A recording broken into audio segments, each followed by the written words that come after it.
उत्तर प्रदेश में अब दो तरह के पीडीए आ गए सियासत में। उपचुनाव हो रहा है, सबने अपने अपने उम्मीदवार उतार दिए दोनों पक्षों ने। तो एक पीडीए अखिलेश यादव की पार्टी का और दूसरा पीडीए भाजपा का। खेल पीडीए का ही है, लेकिन दोनों के पीडीए के मायने अलग हैं। अखिलेश यादव का पीडीए अगर इस बाई इलेक्शन की लिस्ट को सामने रखें तो उसकी परिभाषा बनती है पिछड़ा, पी फॉर पिछड़ा, D for Dalit, A for अल्पसंख्यक। पिछड़ा, दलित, मुसलमान, ये हो गया सपा का पीडीए। अब बीजेपी का एनडीए का पीडीए क्या है? पिछड़ा, दलित, ये कॉमन है। पिछड़ा, पी फॉर पिछड़ा, डी फॉर दलित और ए फॉर अगड़ा, ये हो गया बीजेपी का एनडीए का पीडीए। लड़ाई पीडीए वर्सेस पीडीए की ही है। अब देखना ही होगा किसका पीडीए मजबूत निकलता है, पिछड़ा, दलित, मुसलमान, अल्पसंख्यक का या पिछड़ा, दलित, अगड़े का। भारतीय जनता पार्टी और समाजवादी पार्टी के जो उम्मीदवार हैं उनकी सामाजिक धार्मिक पृष्ठभूमि यही बता रही है कि सारा फोकस इसी पर रखा गया है। सपा का सारा फोकस पिछड़ों पर है, दलितों पर है और अल्पसंख्यकों पर है। समाजवादी पार्टी ने गाजियाबाद जैसी सीट में एक दलित उम्मीदवार उतार दिया। बसपा से अभी 2 साल पहले आए थे वो, उनको उतार दिया। एक प्रयोग किया है अखिलेश जी ने। गाजियाबाद में वैसे भी समाजवादी पार्टी के पास कुछ खोने को नहीं। चर्चा हो रही थी अमरपाल शर्मा लड़ सकते हैं, लेकिन उन्होंने कहा ना, अमरपाल नहीं, यहां दलित लड़ाओ, देखते हैं क्या स्थिति बनती है। एक पत्थर तो डालो, कंकड़ तो डालो समुद्र में। भारतीय जनता पार्टी ने पिछड़ों का ख्याल रखा, भरपूर रखा, दलितों का भी रखा अपनी लिस्ट में और अगड़ों का भी रखा। गाजियाबाद में संजीव शर्मा, कुंदरकी में रामवीर, कुछ उदाहरण हैं। तो दोनों का अपना अपना पीडीए, अपने अपने मतलब, अपने अपने निशाने और अपने अपने दांव। और इन सबके बीच में बहन जी का हाथी। 9 सीटों पर उम्मीदवार उन्होंने भी उतार दिए। उनका हाथी भी कुछ तो करेगा। किसी की पीडीए में ज्यादा सेंध लगाएगा, किसी के में कम, लेकिन लगाएगा तो कुछ वोट तो काटेगा। 10,000 काटे या 25,000 काटे, लेकिन वोट तो कटेगा। तो उसका असर क्या पड़ेगा? बसपा की चुनाव में उपस्थिति किसके पीडीए को कमजोर करेगी और किसके पीडीए को मजबूत करेगी, ये भी देखने लायक बात है। क्योंकि अगर बीएसपी का हम वोट लोकसभा वाला ही माने 9-9.5%, तो 9-9.5% वोट भी बहुत होता है खेल बनाने के लिए किसी का, या किसी का खेल बिगाड़ने के लिए। 9-9.5% वोट पर्याप्त है अपनी भूमिका निभाने के लिए चुनाव में। वो जीत नहीं सकता, लेकिन हारने वाले को जिता सकता है और कहीं जीतने वाले को हरा सकता है। ये उसका टेक्टिकल मूव होगा कि कहां हाथी किस करवट बैठ रहा है। बाकी पोस्टरों की लड़ाई उत्तर प्रदेश में चली रही है। सपा ने लगाया कि 27 के सत्ताधीश अखिलेश यादव की फोटो के साथ। तो एक पोस्टर आया योगी जी के चित्र के साथ, बटोगे तो कटोगे।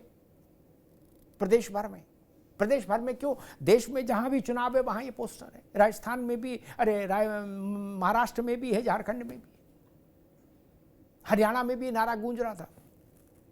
और एक नया पोस्टर आ गया संजय निषाद की तरफ से। संजय निषाद थोड़ा अनमयस्क हैं, स्वाभाविक है। 2 सीटें मांग रहे थे, भाजपा ने सीट नहीं दी, लेकिन उन्होंने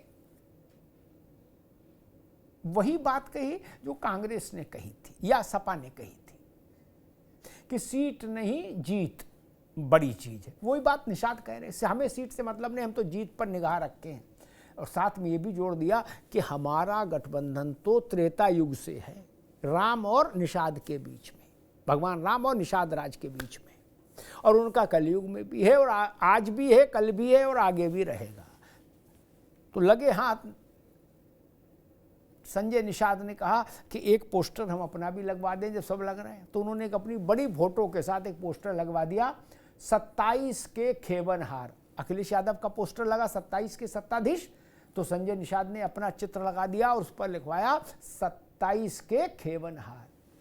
मतलब 27 में भाजपा की नाव को खेने वाले संजय निषाद हैं और उनकी पार्टी निषाद पार्टी है। ये उस पोस्टर का भाष्य है, अर्थ है। अब इस पोस्टर पर क्या क्रिया होगी, क्या प्रतिक्रिया होगी, ये तो बाद में भाजपा के एक्शन से दिखाई देगा। लेकिन पोस्टर वॉर भी उत्तर प्रदेश में चल रही है। हमारे साथियों ने एक रिपोर्ट तैयार की इस पूरे मसले पर। ये रिपोर्ट देखिए पहले, फिर मेहमानों से परिचय कराते हैं और फिर बहस में चलते हैं।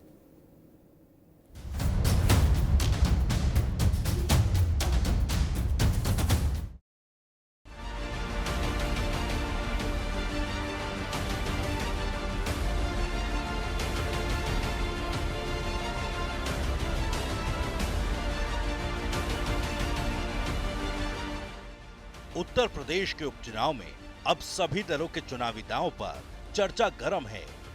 बीजेपी, रालोद और सपा के उम्मीदवारों में जीत के समीकरण के साथ साथ जातीय जोड़ घटा भी लगाया जा रहा है। इसी कड़ी में उपचुनाव में उतारे गए उम्मीदवारों को देखें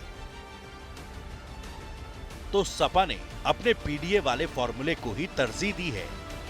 यानी उपचुनाव में पीडीए को ध्यान में रखते हुए पिछड़े, दलित और अल्पसंख्यक को ही टिकट दी गई है। 9 में से 4 सीटों पर मुस्लिम प्रत्याशियों को उतारा है, तो 2 सीटों पर दलित और 3 सीटों पर ओबीसी उम्मीदवारों पर दांव लगाया है। इस उपचुनाव में अखिलेश यादव अपर कास्ट से पूरी तरीके से किनारा करते दिखाई दिए और सामान्य सीटों पर भी पार्टी ने सामान्य वर्ग का उम्मीदवार नहीं उतारा। सवाल यही कि क्या 2022 का पीडीए वाला नारा उपचुनाव में भी बनेगा सहारा? इस पर अखिलेश यादव का दावा ये कि हार का रिकॉर्ड बनाएगी बीजेपी। आज चुनाव के नामांकन का आखिरी दिन है। बीजेपी की भी सूची आ गई है। बहुत इंतजार था कि बीजेपी के लोग किसको उतारेंगे। हमें लगता है बीजेपी के लोग भी हम लोगों के रास्ते पे चल रहे हैं। जो नारा वो लगाते थे कि हम लोग परिवारवादी हैं, जो हमें और आप पर आरोप लगाते थे कि हम लोग परिवारवादी हैं, लेकिन बीजेपी हम लोग से और आगे निकल गई। अब वो रिश्तेदारवादी हो गए हैं वो लोग। और हिंदी के प्रोफेसर, अंग्रेजी के प्रोफेसर, कवि बैठे हैं, ये ज्यादा बेहतर बता पाएंगे रिश्तेदारवादी और परिवारवाद में क्या फर्क है। इस चुनाव में अब बीजेपी बनाम समाजवादी पार्टी ही मुकाबला होना है। ऐसे में बीजेपी के उपचुनाव वाले प्लान को देखें तो बीजेपी ने भी अपने पीडीए को धार दी है। बीजेपी रालोद गठबंधन ने पिछड़े, दलित और अगड़ों को आगे रखते हुए 9 में से 6 सीटें दलित और पिछड़ों को दी हैं, जबकि 3 सीटों पर ब्राह्मण और ठाकुर चेहरे को टिकट दिया है। आज बदलता हुआ भारत और बदलता हुआ उत्तर प्रदेश हम सबके सामने है। पूरे प्रदेश और देश की जनता जानती है और मुझे विश्वास है कि आने वाले जब 23 तारीख को जब मतगणना होगी तो उस मतगणना में भारतीय जनता पार्टी के नेतृत्व वाला एनडीए गठबंधन उत्तर प्रदेश की सभी 9 की 9 विधानसभा की सीटें जीते। इधर उपचुनाव के रण में तमाम समीकरण हैं। पीडीए बनाम पीडीए की जंग में एक रंग पोस्टरबाजी का भी है। बीते दिनों अखिलेश यादव के लिए लगा 27 का सत्ताधीश वाला पोस्टर, जहां सियासी गलियारों में चर्चा का सबब रहा। वहीं अब निषाद पार्टी वाले संजय निषाद का 27 के खेवनहार वाला पोस्टर चर्चाओं में है। और सबसे ज्यादा चर्चा में है सीएम योगी का बटेंगे तो कटेंगे वाला बयान, जिसके पोस्टर यूपी, हरियाणा और महाराष्ट्र तक सियासी महाभारत का सबब बने हैं। ऐसे ही पोस्टर अब नोएडा में भी लगे हैं, जिन पर लिखा है कि बटेंगे तो कटेंगे। आप देख सकते हैं पूरे जो भी बीजेपी के साथ गए, वो जो गए वो देखिए आप पूरी तरीके से समाप्त हो गए। चाहे आप सबसे पुराना इनका सहयोगी दल कौन था, शिवसेना थी। आप देख सकते हैं शिवसेना को तोड़ दिया इन्होंने। पूरी तरीके से खंड खंड कर दिया। पूरा जो सबसे बड़ा इनका सहयोगी था, कहीं पर भी जो भी इनके साथ गए लोग, उनको इन्होंने पूरी तरीके से समाप्त करने का काम किया है। और ये आज जो भी लोग इनके साथ काम कर रहे हैं उसको ये पूरी तरीके से तबाह करेंगे, और पूरी जो भाजपा के लोग हैं, जो इनके सहयोगी दल हैं, उनको धीरे धीरे धीरे जो खत्म करने का काम कर रहे हैं। मैं इतना ही कहना चाहूँगा सहयोगी दलों से, ये समय है, अभी भी निकल लो इनसे और अपनी ताकत को बढ़ा लो। बहरहाल सपा के पीडीए में अगड़े नहीं हैं, तो वहीं बीजेपी के पीडीए में अल्पसंख्यक नहीं है। कुल मिलाकर दोनों ही खेमे उपचुनाव में अपने अपने पीडीए के सहारे ही नैया पार लगाना चाहते हैं। ऐसे में सवाल यही है कि उपचुनाव में किसका चलेगा पीडीए दांव, कौन सा पीडीए जिताएगा चुनाव। किसका पीडीए चलेगा और किसका पीडीए पड़ जाएगा कमजोर, ये मसला ये है। मेहमानों साहब का परिचय करा दें। ओपी सिंह साहब हैं हमारे साथ, भारतीय जनता पार्टी के प्रवक्ता। ओपी सिंह साहब का स्वागत है। प्रोफेसर भुवन भास्कर जोशी हैं, समाजवादी पार्टी के प्रवक्ता। जोशी साहब का बहुत स्वागत है। एडवोकेट अंकुर सक्सेना हैं, रालोद के प्रवक्ता। अंकुर जी का स्वागत है। मनीष अग्रवाल जी हैं, राजनीतिक विश्लेषक। मनीष जी का बहुत स्वागत। मनीष जी, 2 पीडीए हैं जैसा मैंने शुरुआत में बताया, एक बीजेपी का पीडीए, एक अखिलेश जी का पीडीए।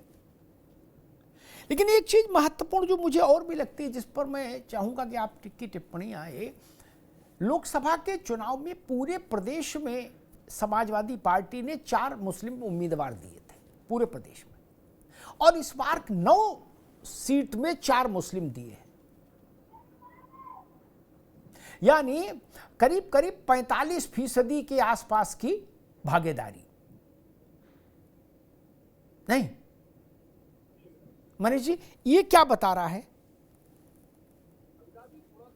भाजपा के पीडीए के बारे में कुछ और जोड़ना चाहूंगा। विपक्ष का पीडीए कह सकते हैं, मैं भाजपा का पीडीए नहीं कहूंगा, भाजपा का पीडीएस कहूंगा, पिछड़ा, दलित और सवर्ण। भाजपा ने इस बार ये कॉम्बिनेशन ट्राई करा है जो कि उन्हें लग रहा है कि पीडीए का जवाब होगा। ना ये मनीष भाई एक मिनट, ये पीडीए ही हो जाएगा जो मैंने शुरुआत में कहा, पिछड़ा, दलित, अगड़ा, उनका है पिछड़ा, दलित, अल्पसंख्यक, ये पीडीए जी। ठीक है जी। तो मैं जिस दिशा में सोच रहा था, पिछला दलित अगड़ा या पिछला दलित और सेकुलर, उस दिशा में भाजपा ने ये सोचा है और हरियाणा में इस पर वर्किंग भी करी है।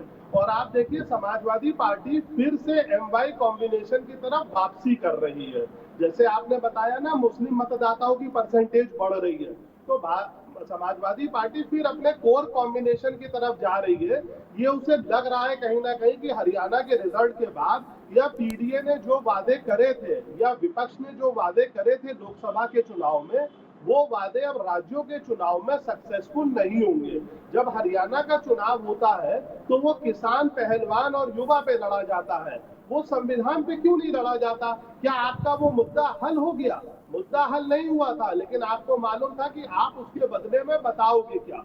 जब इंडिया गठबंधन की सबसे बड़ी पार्टी जम्मू कश्मीर में चुनाव लड़ती है और कहती है यहाँ पे बाहरी लोगों का शासन है, हम आएंगे तो लोकल लोगों का शासन आएगा, तो पता चलता है ना कि विचारधारा क्या है। 370 के समर्थन की पार्टी के संग चुनाव लड़ते हैं और अब वो पार्टी जीतने के बाद इन्हें सरकार में नहीं रखती और वो कह रही है कि हम 370 से अब हमारा कोई मतलब नहीं है, जब कभी केंद्र में सरकार आएगी तो देखेंगे। तो अगर आप गोल पोस्ट जो है हर 2-3 महीने के चुनाव में बदलोगे तो बार बार गोल नहीं हो पाएगा। ठीक है मनीष भाई, रुकना होगा, दोबारा मैं आता हूं। मैं जोशी जी के पास चलूंगा। मनीष जी कह रहे हैं कि बार बार हर 3 त्रैमासिक आधार पर गोल पोस्ट चेंज करेंगे तो सावधानी हटी और दुर्घटना घटी, ये तय जान लो। जोशी जी, पहले आपने मेरे ख्याल से कितनी लड़ी थी लोकसभा में सीटें? 63-67 कितनी लड़ी थी?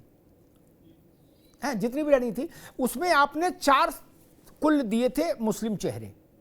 इस बार 9 में 4 उतार दिए, बोले कतई आगे पिछली सब कमी पूरी कर दी, जाओ।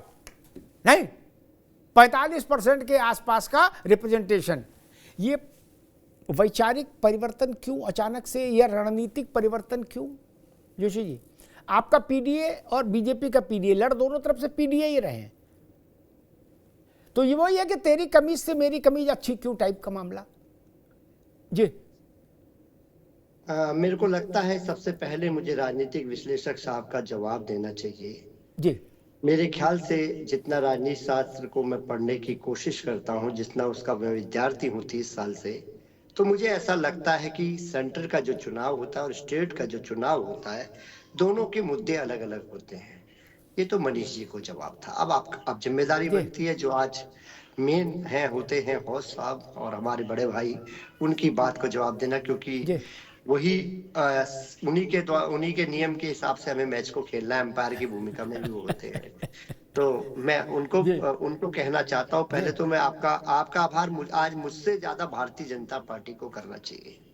वो इसलिए करना चाहिए कि कम से कम जो पीडीए के प्रति भारतीय जनता पार्टी की नफरत थी और 2024 के परिणाम के बाद वो जो नफरत है वो बिल्कुल उच्च स्तर पर चली गई थी। आज किसी ना किसी बहाने आपने उनको भी पीडीए से जोड़कर उनको भी एक रास्ता देने का काम करा। मैं आपके माध्यम से भारतीय जनता पार्टी को जो आपने नया सूत्र दिया है उसके लिए मैं आपका विपक्षी होने के बाद भी आपका दिल की गहराइयों से आभार प्रकट करता हूँ। ये आपका अनुभव है कि कैसे आपने एक विषय को हमारे से मिला दिया। चलिए अच्छी बात है। हमने जो राजनीति समझी है, जिस दौर से हम राजनीति से निकल के आए हैं, उस दौर की राजनीति में ये होता था कि अच्छाई कोई भी करे तो उसको फॉलो कर लेना चाहिए। चलिए अच्छी बात है, माननीय अखिलेश यादव जी ने पूरे देश को एक पीडीए का जो स्लोगन दिया, पीडीए के प्रति सामाजिक न्याय, जाति जनगणना को लेकर जो आगे बढ़ रहे थे, उसमें जो नफरत थी, जो कि अखिलेश यादव जी का सूत्र है कि नफरत के खिलाफ मोहब्बत होनी चाहिए, उस नफरत को भी मोहब्बत के चक्कर में न पड़ो जोशी जी। वो राहुल गांधी की दुकान है, उधर फंस जाओगे, उधर छोड़ दो, आप ना उधर न जाओ। उसमें कई घपले हैं, उसमें घपले कहीं हैं। आ रहा मतलब जो पीडीए के प्रति इनकी जो नफरत थी उसको कुछ पीडीए का कहकर वो नफरत भी कम कर हो जाएगी पहले। और दूसरा विषय बात था जो आज का जो विषय है जिस पर आपने बहस चलाने का काम करा है, आज भारतीय जनता पार्टी देखिए हर मामले में बैकफुट पे है। नहीं जोशी जी वो तो ठीक है, दोबारा में ये आप भाजपा को दोबारा में कटघरे में खड़ा कर लेना। आप भी मेरा एक प्रश्न था उस पर एक लाइन में जवाब दे दीजिए। आपने पूरे लोकसभा के चुनाव में 4 मुस्लिम कैंडिडेट दिए और यहाँ 9 में 4 उतार दिए, सुपर बम्पर सेल, बोले आ जाओ 45% का रिप्रेजेंटेशन फॉर मुस्लिम।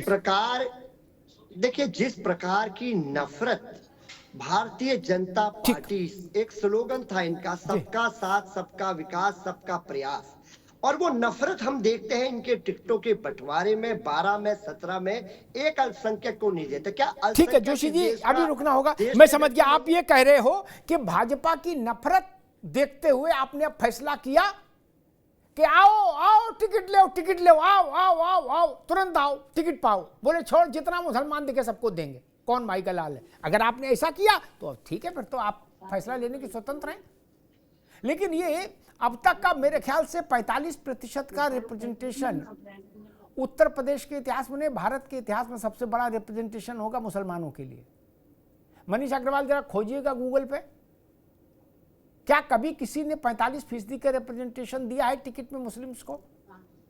सपा ने दिया इस बार। इसका मतलब है कि उसके पीछे कोई रणनीतिक वजह है क्या, वो जरा खोजिएगा, मुझे भी ज्ञानवर्धन करिएगा। तब तक मैं अंकुर जी के पास चलता हूं, फिर ओपी सिंह भाई के पास। अंकुर जी, पीडीए आपका भी है, पिछड़ा दलित अल्पसंख्यक इनका है और पिछड़ा दलित अगड़ा आपका है, नहीं मतलब लड़ाई पीडीए बनाम पीडीए है मित्र। देखिए अमिताभ जी, हमारा पीडीए जो है वो सर्व समाज का पीडीए है और हमारे केंद्रीय नेता चौधरी जैन सिंह जी ने जो टिकट दिया है, जो हमारे सिंबल पे कैंडिडेट लड़ रही है आदरणीय। अच्छा अंकुर जी एक बात बताओ, वो अभी बीजेपी में है टेक्निकली ना मीरा जी?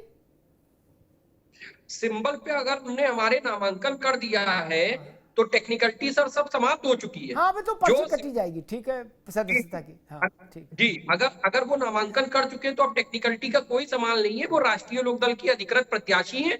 और आप देखिए राष्ट्रीय लोकदल के केंद्रीय नेतृत्व ने एक महिला कैंडिडेट को उतार के कहीं ना कहीं महिलाओं की गरिमा की पुनर्स्थापना की है और महिला सशक्तिकरण का संदेश समाज में दिया है।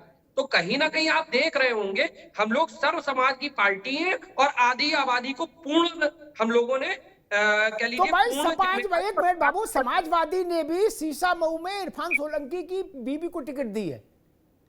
ये उनने हमने भी परिवार सब आदि आबादी को सम्मानित करने का काम किया है। अमिताभ जी वो परिवारवाद को बढ़ावा दे रहे हैं, और हम लोगों के क्या, मिथिलेश पाल जी स्वयं में एक आइडेंटिटी है। हमारे राजनीतिक दल से 2009 में बकायदा वो विधायिका रही है, इसके अलावा विधायक रही है, इसके अलावा दो बार वो हमारी पार्टी से 2012 और 2017 में भी चुनाव लड़ चुके। तो हम लोगों ने सेल्फ आइडेंटिटी को प्रमोट किया है, और ये अपने परिवार के लोगों को प्रमोट कर रहे हैं। तेज प्रताप यादव क्या है? तेज प्रताप यादव माननीय अखिलेश यादव जी के परिवार के हैं या नहीं है? इनके आधे टिकट तो परिवार के लोगों को दिए गए हैं।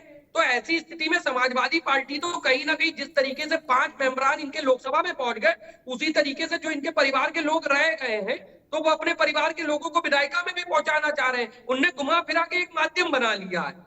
ठीक ठीक, ओपी सिंह जी के पास आऊं उससे पहले एक बात याद दिला दी अंकुर जी ने, बड़ा गजब करहल में गजब लड़ाई करा दी। उत्तर भारत के पिछड़ों के दो बड़े चेहरे, एक दिवंगत हैं, एक हैं अभी, लालू जी और मुलायम सिंह जी, नेताजी। मुलायम सिंह के दामाद के खिलाफ लालू यादव के दामाद लड़ा दिए। बताओ, को बड़ छोट कहता अपराधु, कौन छोटा नेता कौन बड़ा नेता, कौन कहे और क्या कहे, बताओ। स्थिति है, भाजपा ने जिसको उतारा वो मुलायम सिंह के दामाद हैं, उनके भाई के दामाद, इसका मतलब उनके दामाद धर्मेंद्र यादव के जीजा हैं, और तेज प्रताप लालू यादव जी के दामाद हैं। तो बताइए, बड़ी विचित्र स्थिति हो गई। फूफा और भतीजे में लड़ाई हो गई। अखिलेश जी कह रहे ये रिश्तेदारवादी पार्टी हो गई, हम परिवारवादी हैं तो ये रिश्तेदारवादी है। ओपी सिंह जी, परिवारवादी और रिश्तेदारवादी में क्या फर्क है, एक, और दूसरा इनका पीडीए और आपके पीडीए दो में क्या फर्क है? चुनाव के पहले ताजी सब तुकबंदियां, पीडीए माने पिछड़ा दलित अल्पसंख्यक, और अखिलेश यादव कभी कभी कहते हैं कि पिछड़ा माने पिछड़ा दलित आदिवासी, फिर कहते हैं पीडीए मतलब पिछड़ा दलित अगड़ा। जब उनको घेरा गया कि भाई अगड़ों का वोट तो आपको चाहिए नहीं, कहा नहीं, एक का मतलब अगड़ा भी होता, आदिवासी भी होता, अल्पसंख्यक भी होता। इनका जिस दिन 1992 में इनकी पार्टी की स्थापना हुई, तब से इतिहास ले लीजिए 2024 तक, मतलब कुल 32 साल। इस 32 साल में इनका 3 ही एजेंडा रहा है। पिता का भी एजेंडा वही रहा, पुत्र का भी एजेंडा वही रहा। क्या क्या रहा? परिवारवाद, जातिवाद, तुष्टिवाद। अब आप कहेंगे कि ओपी सिंह आप ये कैसे कह सकते हैं कि आप लोग बार बार भाजपा के लोग आप लड़ाते हो, कहते हो परिवारवाद, जातिवाद। उसका मैं बताता हूँ। उसका 2 चीज है। पहली चीज तो ये परिवारवाद, 1992 से 2024 तक 32 साल में समाजवादी पार्टी लोहिया विचारधारा के पास कोई अध्यक्ष नहीं मिला। कौन मिला? पिता, पिता के बाद पुत्र। 4 बार मुख्यमंत्री रहे तो पिता, पिता के बाद पुत्र। एक तो ये उदाहरण मैंने दे दिया परिवारवाद का। दूसरा उदाहरण दे रहा हूं, जब लोकसभा की सीटें जारी हुई तो सबसे पहले कौन सी सीटें जारी हुई? परिवार के 5, डिम्पल, उनका 5 सीटें। और इस बार जब उपचुनाव हुआ तो 6 सीटें जारी हुई, जिसमें मिल्कीपुर को भी इन्होंने जारी किया। वो 6 में 5 या तो सांसद का बेटा था, या विधायक की पत्नी थी, या किसी की बेटी थी, या किसी की बहू थी। यही था। यह है परिवारवाद। जातिवाद नारा वही, यम वाई। पहले क्या था? यम वाई, मतलब मुसलमान और यादव। सोचा कि ये तो नारा गड़बड़ पड़ रहा है, तो कर दिया पीडीए। पीडीए में भी वही 2 तो कॉमन हो गए, पिछड़ा माने यादव और ए माने अल्पसंख्यक मुसलमान है। और अगर 9 में इन्होंने 4 सीटें दे दिया तो इसमें कौन सी आश्चर्य की बात है? हम तो कहते हैं कि 9 में 9 लड़ा देते। और कल आप देखिएगा जब यही मुसलमान कहेंगे कि भैया पिता पुत्र आपको हम प्रधान मुख्यमंत्री बनाने के लिए बैठे हैं, हमारी बदौलत आप बन रहे हो, तो क्यों नहीं मुख्यमंत्री की सीट भी आप घोषित कर देते हो कि भाई मुख्यमंत्री जो होगा, अगर 27 का चुनाव सत्ताधीश आप ही क्यों रहोगे, अखिलेश भैया ही सत्ताधीश क्यों रहेंगे? आप कह देते कि सत्ताधीश भी जो होगा वो पीडीए से होगा। ये सब नहीं चलेगा। सवाल होता है चुनाव का मुद्दे का। और जोशी जी कह रहे थे ना कि मुद्दे सब अलग अलग होते, कोई मुद्दा अलग अलग नहीं होता। हम तो आप भी चुनाव देख रहे हैं, डिबेट कर रहे हैं, लोकसभा विधानसभा, नेता का मुद्दा अलग हो सकता है। नेता का, हमारा नेता था 14 से मोदी जी, 19 में मोदी जी, 24 में मोदी जी। इनका ये था कि पहले हम लड़ेंगे इंडिया गठबंधन से, जीत जाएंगे तो फिर बंटवारा करेंगे, फिर तय करेंगे कि हमारा, उनके पास बाकी क्या था, बाकी तो वही था।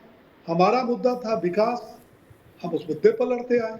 उत्तर प्रदेश में विकास था 17 से मुद्दा, आज भी है, इस चुनाव में भी है। उत्तर प्रदेश की कानून व्यवस्था 17 में भी था, इसमें भी है। हमने कहा हम सुशासन देंगे, हम सुशासन दे, आज भी मुद्दा है। हमने कहा था कि हमारी जन कल्याणकारी योजनाएं हम सबके लिए, जो हमको वोट देते हैं उसको भी, जो नहीं देता हम उसको भी। ऐसा तो है नहीं कि हमने केवल सैफई का विकास कर लिया, इटावा, मैनपुरी, सैफई का, बाकी प्रदेश के हिस्सों को छोड़ दिया। हमने तो अयोध्या का भी विकास किया, मैनपुरी का भी विकास किया, हमने तो कोई भेदभाव। और दूसरी बात यह है कि जो योजनाएं चल रही है वो जिसको ये अपना सिर पर रखते हैं हम उनको भी देते हैं और एमवाई को भी देते हैं। हम तो सब, मुद्दा ये आएगा, मुद्दा ये पीडीए ओडीए नहीं चलेगा। और देखिएगा, इन्होंने मुद्दा चलाया 2024 में, क्या चलाया, संविधान बचाओ, आरक्षण बचाओ, यही मुद्दा इनका मुख्य था। ठीक, ठीक है। लेकिन आप ये देखिए, जब हरियाणा में चुनाव लड़ने गए तो ये मुद्दा बदल गया। ठीक, ओपी सिंह जी, अभी एक मिनट रुकिए भाई। समाजवादी पार्टी का एक आरोप ये भी है कि आप उनके पार्टी की फर्स्ट फैमिली में झगड़ा झंझट कराने के उद्देश्य से उनके यहाँ से वो करते हैं सेंधमारी। अपर्णा ये को ले आए, फिर अनुजेश को यहाँ करहल में लगा दिया है। ओपी सिंह जी, वो साहब जी, ऐसा है, वो तब सेंधमारी होती है जब उपचुनाव हो और हमने इनके परिवार के किसी सदस्य को तोड़ लिया।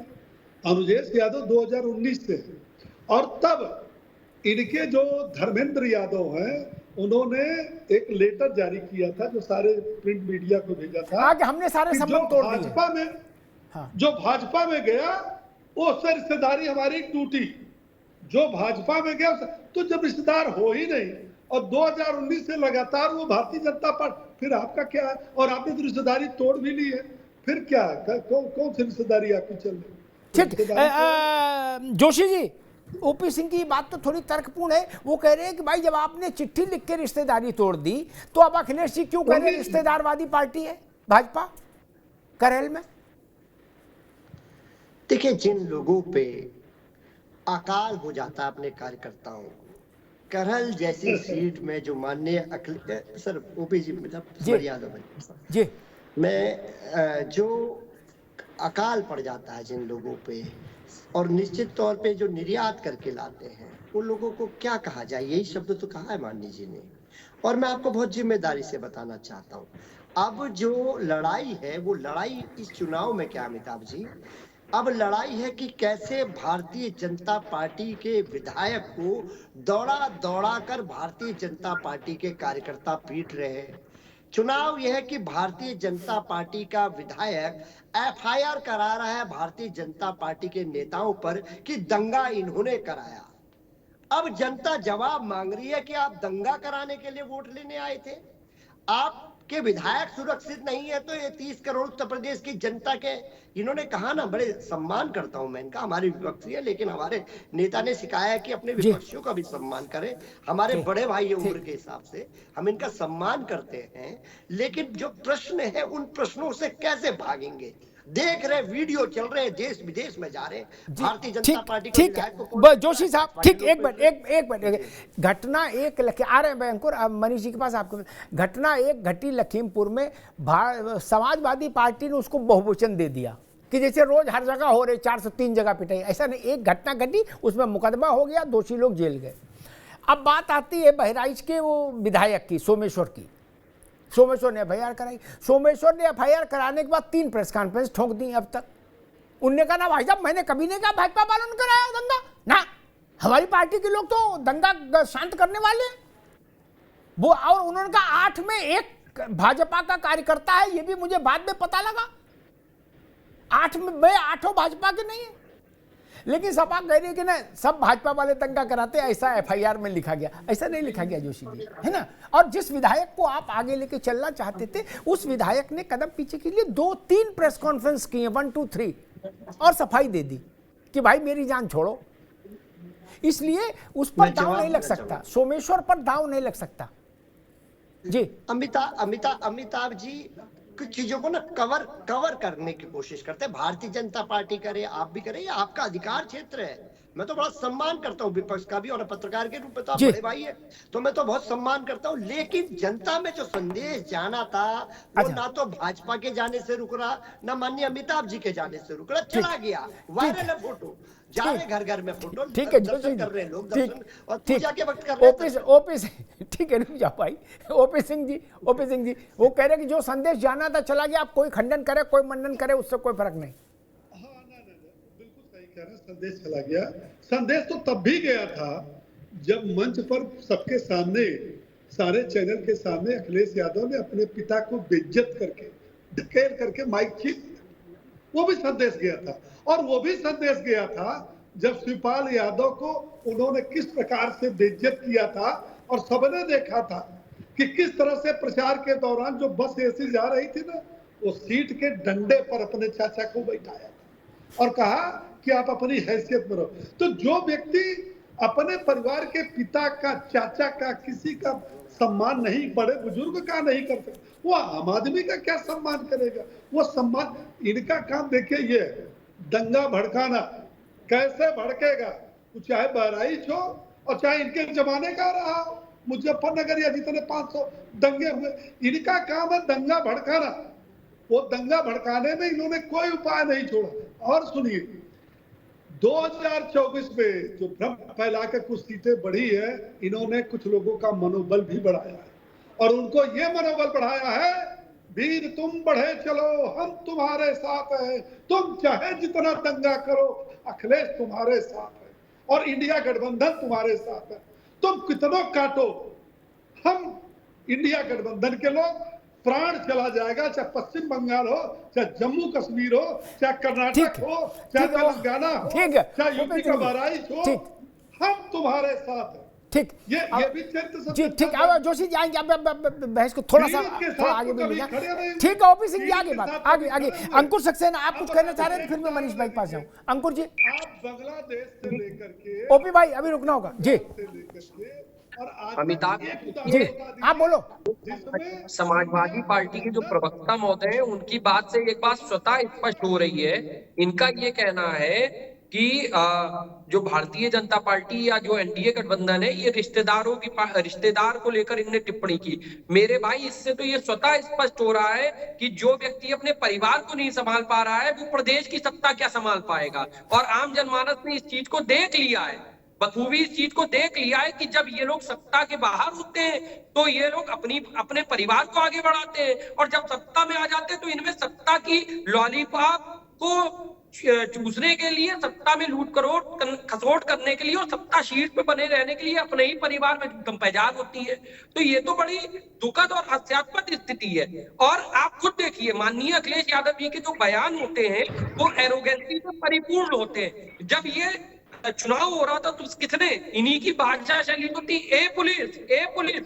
जो व्यक्ति मंच से इस तरीके से सरकारी सेवकों के लिए आवाज लगा सकता है, आप सोचिए उनका भाषाई आचरण किस लेवल का है। ठीक इसी तरीके से वो मठाधीश और माफियाओं की तुलना करते हैं। तो कहीं ना कहीं उत्तर प्रदेश के भूतपूर्व मुख्यमंत्री रहे हैं, लोकतांत्रिक पद्धति और मर्यादित भाषा शैली का उनको प्रयोग करना चाहिए।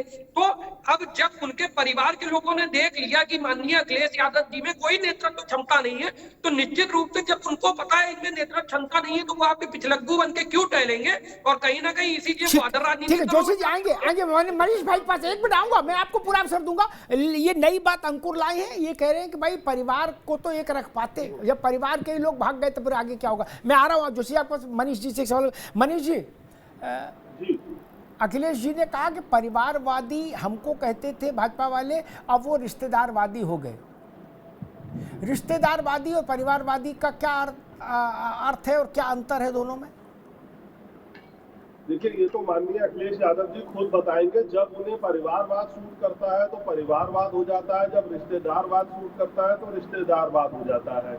लेकिन ये देखने का विषय है कि अगर उनके साथ के कोई लोग छोड़ के जाते हैं, उन्हें लगता है हमें कुछ बेटर मिल सकता है, तो उन्हें जाने के बाद कोई नाम नहीं देना चाहिए। और परिवारवाद की मिसाल तो विपक्ष के पास कुछ होगी नहीं। आप देखिए, अभी वायनाड से भी नामांकन हुआ है, कैसी तस्वीरें आ रही थी। तो परिवारवाद तो चरम सीमा पे है इस समय विपक्ष के पास। और अखिलेश यादव जी तो अपने परिवार में एक दूसरे को पीस ऑफ करने के लिए इस तरीके की चीजें करते रहते हैं। जैसे आदित्य जी को अभी चुनाव लड़ाया गया कि चाचा नाराज ना हो सकता है हमारी देश में सरकार आ जाए तो चाचा के लड़का मुख्यमंत्री देश में मंत्री बन जाएगा। तो ऐसी चीजें होती रहती है। विपक्ष के पास परिवारवाद का कोई जवाब नहीं है। क्या विपक्ष में कोई ये बता सकता है कि आदरणीय योगी आदित्यनाथ जी के बाद यूपी में कौन मुख्यमंत्री बनेगा? कोई नहीं बता सकता। लेकिन मैं आज ही आपको बता देता हूं कि अगर 27 में समाजवादी पार्टी की सरकार आएगी तो अखिलेश यादव जी मुख्यमंत्री बनेंगे। ये यूपी में बच्चे को मालूम है। तो इसका कहीं ना कहीं जवाब आपको जनता को देना पड़ेगा। लेकिन आप हर लिस्ट में हर चीज में वही करते हो। अगर आपको अपनी जाति में ही कुछ ऐसे लोग अच्छे नहीं दिखते जिनको आप टिकट दे सकते हो, तो आप कैसे ये बताओगे कि हम सबको साथ लेके चल रहे हैं? या यादवों में और कोई डिजर्विंग कैंडिडेट नहीं है जिसको वो सीट दी जा सकती थी? इन्हीं चीजों का खामियाजा समय समय पे भुगतना पड़ता है। आप देखिए, भाजपा ने जो मध्य प्रदेश में मुख्यमंत्री बनाए हैं वो किसी सोच और किसी आधार पे बनाए हैं।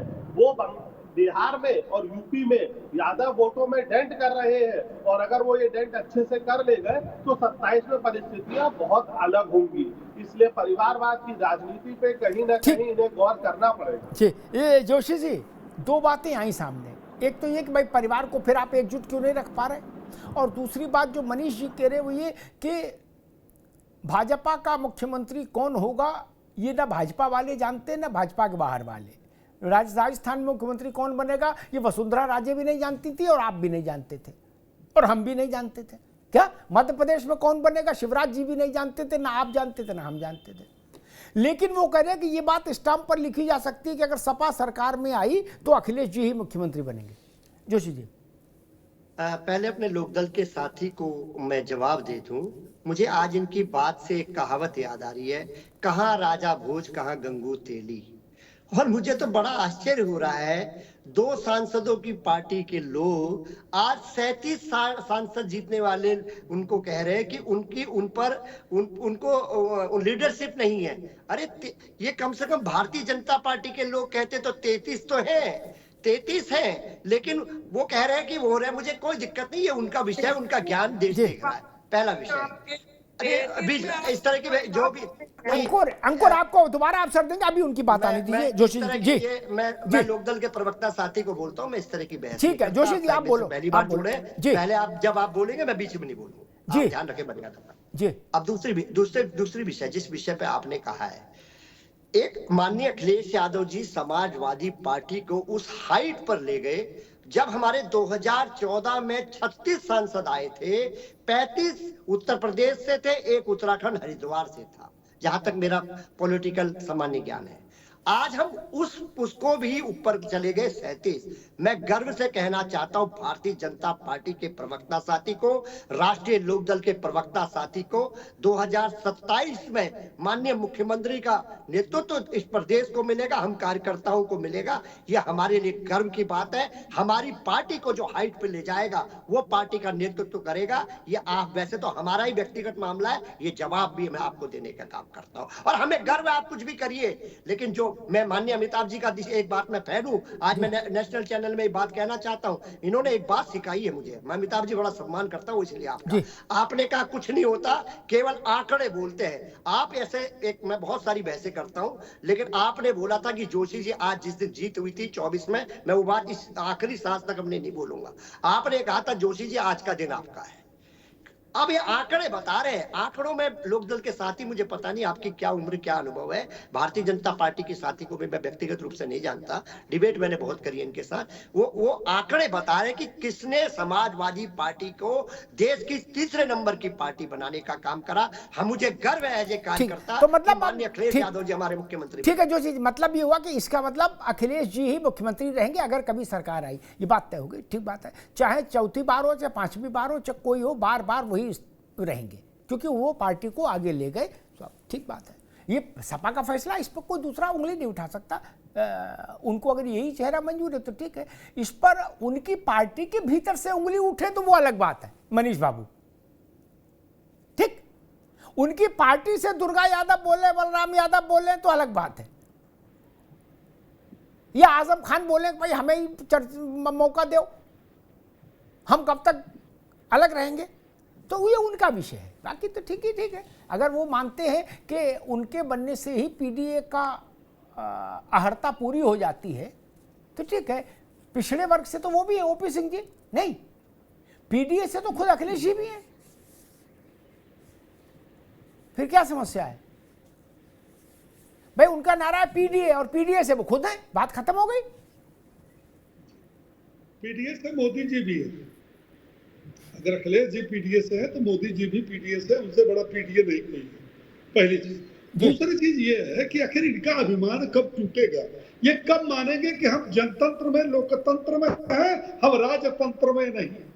जोशी जी की बात सुनी आपने, परसों डिबेट किया था सत्ताधीश, कैसे कैसे समाजवादियों ने कहा कि नहीं वो सत्ताधीश नहीं है, वो तो उत्तर प्रदेश के धीश है। द्वारकाधीश सुना था, द्वारकाधीश मैंने सुना था, सत्ताधीश नहीं सुना था। तो सत्ताधीश पर खुश हो रहे।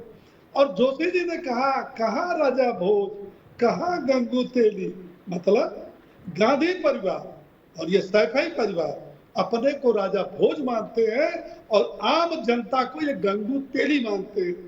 लेकिन इनको पता नहीं है कि इसी गंगू तेलियों ने इनको जो है गांधी परिवार को केंद्र से और उत्तर प्रदेश से दस्त कर दिया। दूसरी बात, बहुत बड़े नेता है, मैं मान लिया जोशी जी, मैं आपको बधाई देता हूं, आपने अखिलेश कलीसा में कोई कमी नहीं छोड़ा है। अखिलेश जी को मैं भी मानता हूं कि बड़े नेता है, लेकिन जब से कमान संभाले आज तक कोई सरकार नहीं बना पाई, आज तक नगर निगम का चुनाव नहीं जीत पाए, जहां उनकी सरकार बन जाए, नगर निकाय की नहीं जीते। और ये भी आरोप नहीं लगा सकते कि सरकार मेरी थी, बेईमानी हमने किया था। 14 का लोकसभा चुनाव हुआ, सरकार आपकी थी। 17 में विधानसभा का चुनाव हुआ, सरकार आपकी थी। 17 में विधानसभा के पहले नगर निकाय का चुनाव हुआ, सरकार आपकी थी। एक सीट नहीं पाए थे नगर निगम में, बसपा को 2 सीटें मिली थी, आपको 1 सीट नहीं मिली थी। आप जीते कहाँ? देखिए लक्षण हमारे कहा जाता है शास्त्रों में, लक्षण जय जय पांव पड़े होता है ना, तो वैसे गांधी, ये जो आपके राहुल जी हैं और अखिलेश जी, जय जय पांव पड़े तहता। अब उसके आगे मैं नहीं कहूँगा क्योंकि आप पॉलिटिकल जानकार हैं, मेरी आधी बात का आप राजनीतिक विशेषज्ञ हैं, अर्थ समझ गए होंगे। आप ये बताओ जोशी जी, आप भी सोच सकते हो कि कभी आप बन सकते हो मुख्यमंत्री? हमारी पार्टी का चौथी पंक्ति में बैठा हुआ मोहन यादव और हरभजन शर्मा, भजन लाल शर्मा, पता नहीं था, चौथी लाइन में 5वीं लाइन में बैठे थे मुख्यमंत्री। आप में भी हो सकता है, अखिलेश के जिंदा रहते कोई मुख्यमंत्री हो सकता है, कोई राष्ट्रीय अध्यक्ष हो सकता है, गांधी परिवार में जो है कोई प्रधानमंत्री हो सकता है, नहीं हो सकता। बसपा में कोई हो सकता है, टीएमसी में कोई हो सकता है, उद्धव ठाकरे में कोई हो सकता है, लालू यादव में कोई हो सकता है, हो सकता है। हमारी पार्टी में या तो जिसको होना है पहले से डंके की चोट पर बताएंगे कि हम जीतेंगे चाहे हारेंगे, हमारे यही हो, और या तो किसी अगले ना उठाइए। आप पॉलिटिकल जानकार बहुत है, हम तो बहुत कम जानकार हैं। आप बार बार अपने डिबेट में रोज कहते हैं मैं राजनीतिक विशेषज्ञ हूँ, मैं पॉलिटिकल प्रोफेसर हूँ। आपकी पार्टी में तो कहिए, बता दें 27 को तो आएंगे नहीं आएंगे, बता दें कौन होगा मुख्यमंत्री। अगर जो है मुंगेरी लाल के सपने पूरे हुए तो कौन होगा? सत्ताधीश, अखिलेश जी नहीं, सत्ताधीश। अरे कुछ तो अहंकार जोशी जी, राजा भोज, कुछ तो अहंकार को कम करो और जनता जनार्दन को आंको। ये भ्रम का जो जाल फैला रहे हो, आप खुलेआम बोलते हो यार। यमुआई, आप जो है 22 का चुनाव हारने के बाद लखनऊ में कहते हो कि पन्ना प्रमुखों से निर्वाचन विभाग मिलकर के 20% यादवों का 20% मुसलमानों का वोट कटवा दिया। ऐसा मैंने अपने जीवन में। ठीक है ओपी भाई, अभी रुकना होगा। ओपी सिंह अभी रुकना, ठीक है ओपी सिंह अभी रुकना होगा। एक छोटा सा जवाब जोशी जी से ले लो, फिर मनीष भाई पर चलूंगा। जोशी जी, देखिए, वो कह रहे हैं समाजवादी पार्टी में अहंकार है, इसलिए वो खुद को राजा भोज बता रहे हैं और दूसरों को गंगू तेली। जी मुझे तो जब ये हमारे लोकदल के साथी ने ये कहा कि उनको नेतृत्व करना नहीं आता, तो मैंने जब इनका आंकड़ा उठाया 24 का, तो ये 2 सीटों के व्यक्ति थे। मैंने भारतीय जनता पार्टी का आंकड़ा उठाया 33 सीटों के थे। मैंने अपना आंकड़ा चेक करा तो 37 का था। पहला विषय ये। और जो मेन बात मैं कहना चाहता हूँ, एक मिनट से भी आधे मिनट की, राजभर जी, अभी हमारे साथी ओपी जी कह रहे थे इनके नेता ओबीसी हैं। मैं बड़े गर्व से कह सकता हूं जो मेरे नेता हैं वो जन्मजात ओबीसी हैं, कागजों द्वारा निर्मित ओबीसी। इनको मुबारक हो, बहुत मुबारक हो, देश और प्रदेश को पता है। ठीक। इस पर एक बात मैं कहूंगा कि ये बात बार बार आती है कि कागजों के द्वारा नहीं, संसद के कानून के तहत जातियों का इंक्लूजन होना एक सतत प्रक्रिया है। ठीक, इसलिए उसको आप ये नहीं कह सकते कि जो 25 साल पहले से ओबीसी की लिस्ट में ज्यादा वजनदार है और जो 25 साल बाद आया वो हल्का। नहीं जोशी जी, ऐसा नहीं। इस बात को हमेशा के लिए दुरुस्त कर लीजिए। सारे ओबीसी, सारे एससी जो लिस्ट में है, सबका घनत्व बराबर है। ऐसा नहीं कि मनु महाराज के समय के हैं, ना, ऐसा किसी के साथ नहीं। जो संविधान ने ताकत दी उसके अनुसार संसद लिस्ट में केंद्र सरकार लिस्ट बनाएगी, एक व्यवस्था है, आयोग बना है। जो लिस्ट में आ गया वो और 500 साल पहले वाला सब बराबर है। ऐसा नहीं कि इनको कोई मतलब विशेष प्रिविलेज है ना, इनको प्रीवी पर्स मिलेगा ना, सब बराबर है। ये बात ठीक। भैया जल्दी से बताओ अंकुश बाबू क्या कह रहे हैं। अमिताभ जी, समाजवादी पार्टी के जो इस समय प्रवक्ता महोदय हैं, ये अंतर विरोधों से जूझ रहे हैं। ये एक ऐसा चश्मा लगाए हुए जिस चश्मे में इन्हें सिर्फ अपने नेतृत्व की सफलता दिख रही है। उनकी असफलताओं का आकलन भी आप करिए। 2012 से 17 में उत्तर प्रदेश की सत्ता में रहने वाले लोग जब 2017 में सत्ता से हटे थे तो 47 सीटों पर सीमित होने वाली पार्टी के केंद्रीय नेतृत्व की जिम्मेदारी नहीं थी। और कोई राजनीतिक दल होता उसके राष्ट्रीय अध्यक्ष को तो उसकी असफलता को शिरोधार करके इस्तीफा दे देना चाहिए था, पर आप महिमा मंडन और गुणगान कर रहे हैं। 2019 में आप मात्र 5 सीटों पर सिमट के रह गए थे। और जहां तक सवाल है आप जो प्रवक्तागण और पार्टी के अंतर विरोध का, आप तो उन्हें केवल सीएम चिल्ला रहे हैं। आप ही की राजनीतिक दल के एक प्रवक्ता महोदय ने लखनऊ में बैनर लगवाया था अभी कि अखिलेश यादव जी के जन्मदिन पे उन्हें भविष्य के प्रधानमंत्री होने की बधाई। तो आप लोग तो मुंगेरी लाल के हसीन सपने देख रहे हैं। आप सपने देख रहे हैं, देखते रहिए। और जहां तक आप सीटों की कम और ज्यादा का प्रश्न कर रहे हैं, हम जितनी भी सीटों पे लड़े, हम 2 सांसद रखते हैं। हम 2 सांसद रखने के बावजूद 100% हमारा रिजल्ट है। क्या आप डंके की चोट पे कह सकते हैं आप 100% रिजल्ट रखते हैं?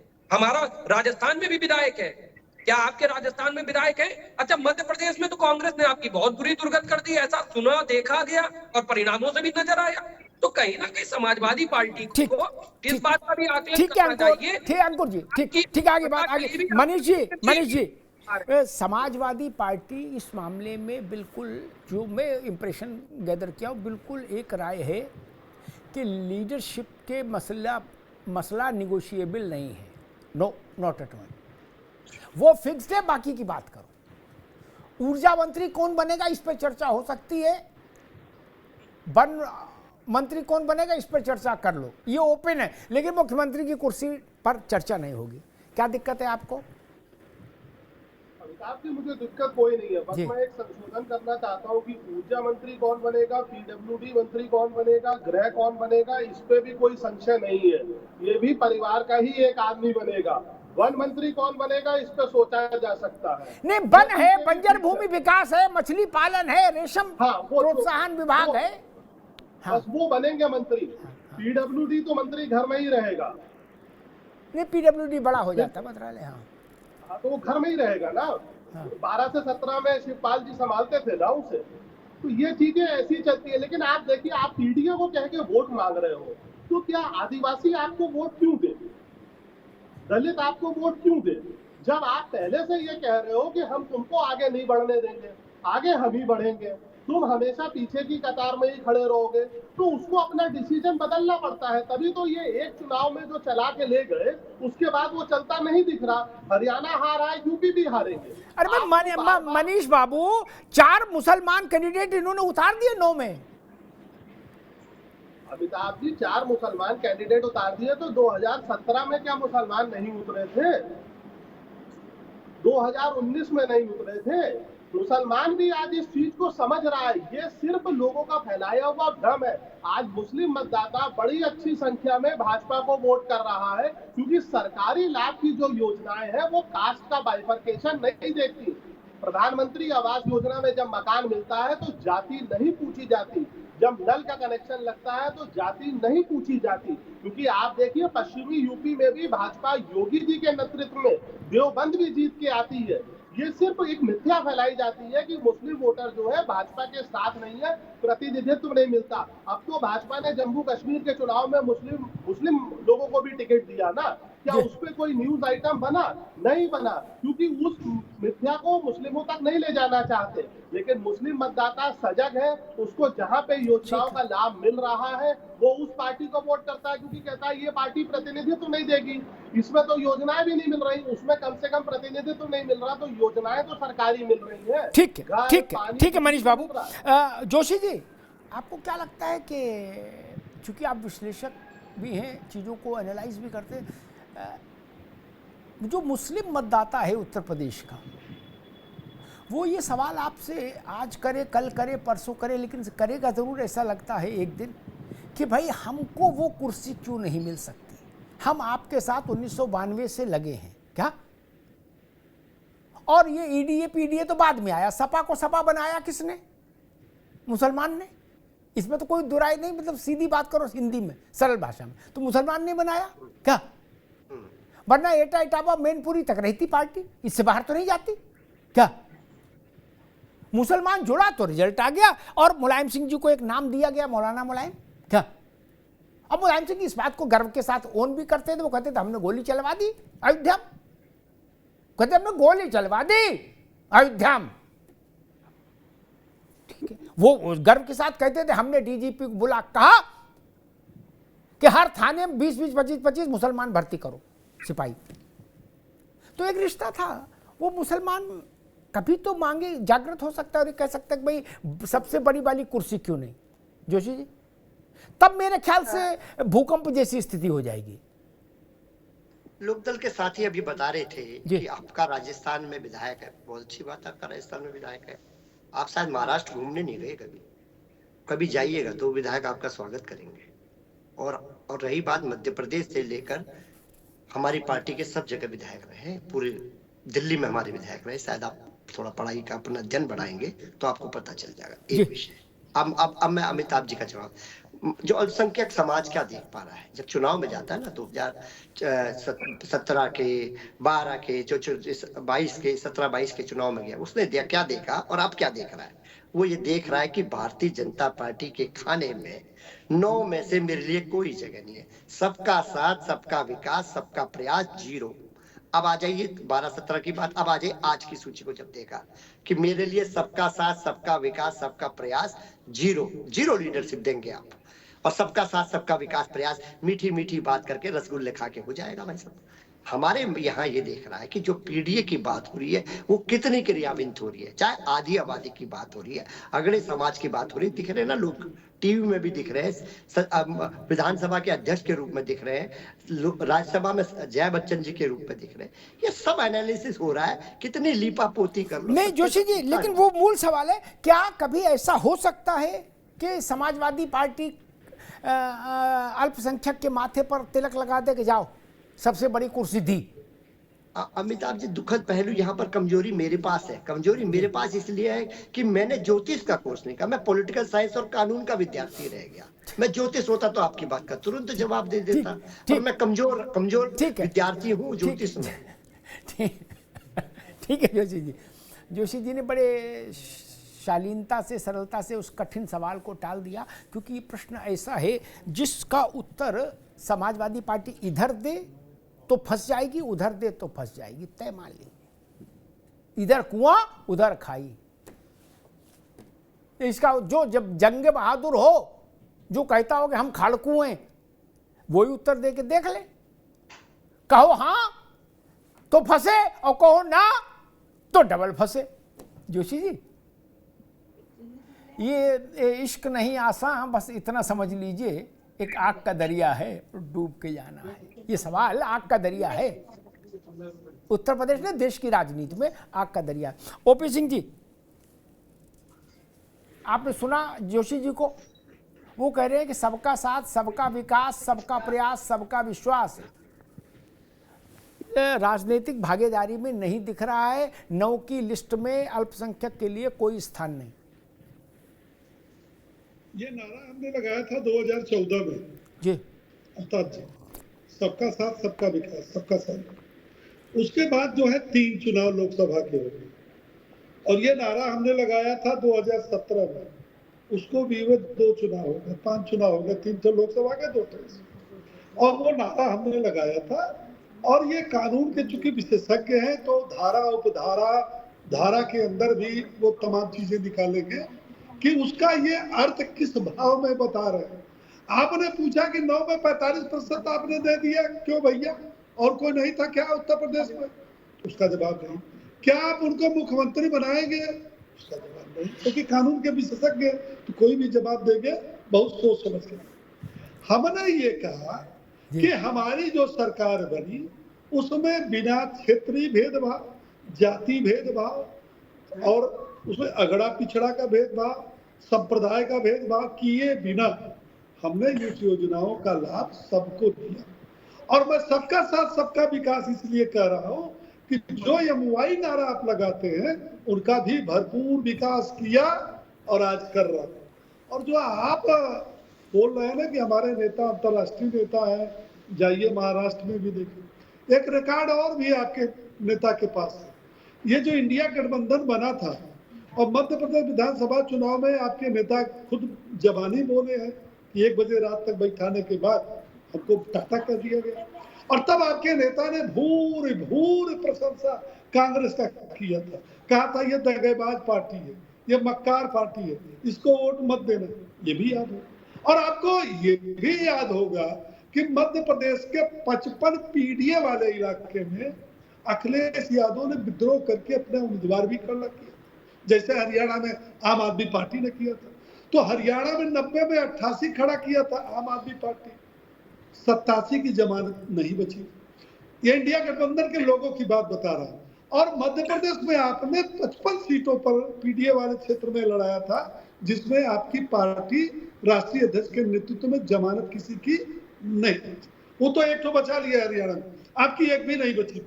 तो आप इतने बड़े अंतर्राष्ट्रीय पार्टी के लीडर हैं, तो भैया सबका साथ सबका विकास पूरे देश में हम लेके चल रहे हैं। और आप कहाँ पीडीए लेके सीमित हो? आप यही उत्तर प्रदेश में, और वो भी भ्रम और झूठ फैलाने में 2024 में आप सफल रहे। ये मैं मानता हूँ, हम स्वीकार भी करते हैं कि आपको अंतर्राष्ट्रीय पुरस्कार मिलनी चाहिए, क्योंकि आपकी सीटें कुछ बड़ी है, पिता से भी 2 सीट ज्यादा पुत्र ने पाया है, ये भी है। लेकिन उसके साथ साथ ये भी होगा कि पिता अखिलेश जी के नेतृत्व में आज तक कोई सरकार नहीं बन पाई, चाहे वो नगर निकाय का चुनाव हो, चाहे वो केंद्र में। वो तो हर बार नारा देते हैं कि अब की बार जो है केंद्र में हमारी सरकार बन रही, इंडिया गठबंधन की बन रही है, प्रदेश में 2 बार से बना ही रहे हैं, 27 में सत्ताधीश आपने जारी कर दिया, नारा पीडीए का लगा ही दिया है, तो बचा क्या है? अब मैदान में है, अब आइए 2-2 हाथ हो जाए। और आप हर चुनाव के पहले ये कहते हैं कि ये 2024 लोकसभा या 2022 लोकसभा चुनाव के पहले ये हमारा जो है एक प्रकार से टेस्ट है, और सारे टेस्ट में फेल होने के बाद फिर आप ओपी सिंह जी अभी ठीक है, OP Singh ji you made your point, अच्छे से आपने अपनी बात रखी। ठीक है भाई मित्र, ठीक, मैं एक बात आपसे ये जानना चाहता हूँ, ठीक है, जो ओपी सिंह जी अभी समय कम है, हो गया। इसी चैनल पर जब ये हारेंगे तो स्वीकार करेंगे कि 2027 के टेस्ट में हम फेल हो गए, ठीक कि नहीं करेंगे? ठीक बात भाषा बदल जाए जी। ओपी सिंह जी ने जाते जाते एक सवाल रखा है, अगर भाजपा और सपा दोनों मान ले तो मैं इस सवाल को 23 नवंबर को उठाने के लिए तैयार हूं। अगर दोनों पार्टियां इस बाई इलेक्शन के फेज को, 9 सीटों के बाई इलेक्शन उपचुनाव को अगर 27 के लिए एक झांकी मानने को तैयार हो जाएं, वचन दें कि 23 को मुकरेंगे नहीं, जो परिणाम आएगा उसका सामना करेंगे, अगर हो जाए, ओपी सिंह करे यस हम मानते हैं, जोशी जी नहीं तो अंगूठा उठा दो ऐसे ताकि जनता देख ले, ऐसे उठा दो अंगूठा, बस ठीक मान लिए। अब बात तय हो गई, मनीष बाबू गवाह हैं कि ये बाई इलेक्शन इस बात का एक सेमीफाइनल है कि 27 की पृष्ठभूमि प्रस्तावना कैसी होगी, 27 की फिल्म कैसी होगी, उसका ट्रेलर होगा ये 9 सीटें बाई इलेक्शन की। ये बात आज अच्छी हो गई, तय हो गई, दोनों विद्वान लोग हैं, दोनों ने मान ली, भाजपा की तरफ से भी और समाजवादी की तरफ से भी। अब जनता को भी अच्छा लगेगा कि जो जनादेश दे रही है कि भाई चलो हमारे जनादेश को 27 के संदर्भ में पढ़ा जाएगा, लेकिन 23 को फिर ये बात होगी, या तो मैं ये कहूंगा कि भाजपा के को ग्रहण लग गया या सपा को ग्रहण लग गया, एक को तो लगेगा, दोनों तो चमक नहीं सकते। अब भाई ऐसे ही हो जाए कि तब अब 9 में हो रहा है इसलिए दोनों नहीं चमक सकते, 10 में होता तो 5-5 भी हो जाती, अब 9 में 4.5 तो हो नहीं सकती कि कुंदर की आधी आधी ले लो और मछवा आधा आधा बांट लो, कटहरी में आधा आधा कर लो, ऐसा तो हो नहीं सकता। ये आम और अमरूद तो है नहीं कि अपने हिसाब से हिस्सा काट लोगे, तो बहुत विचित्र स्थिति हो तो भी 3 और 4 रहेगा, नहीं 5 और 4 रहेगा, ठीक। तो जिसके 5 रहेंगे मैं उसको 27 के लिए बेहतर वातावरण वाला दल मानूंगा कि इनकी संभावना 27 के लिए ज्यादा है, ये ट्रेलर बता रहा है। मनीष बाबू ठीक है ना बात, इससे नहीं भागना है, सब लोग गवाह हैं, अंकुर वकील साहब हैं, ये इसको लिखत पढ़त में रख लेंगे, ये वकील हैं, इसका तुरंत एक कानूनी दस्तावेज बना के रखो ताकि जनता को लगे कि हाँ भाई 23 तारीख को ये बात सामने आई। दूसरी बात मैं कहूं कि समाजवादी पार्टी की इस मूव को समझा जाना चाहिए। अखिलेश यादव ने लोकसभा के चुनाव में मुस्लिम उम्मीदवारों को की संख्या बहुत सीमित रखी थी जानबूझकर, सिर्फ 4 दिए थे।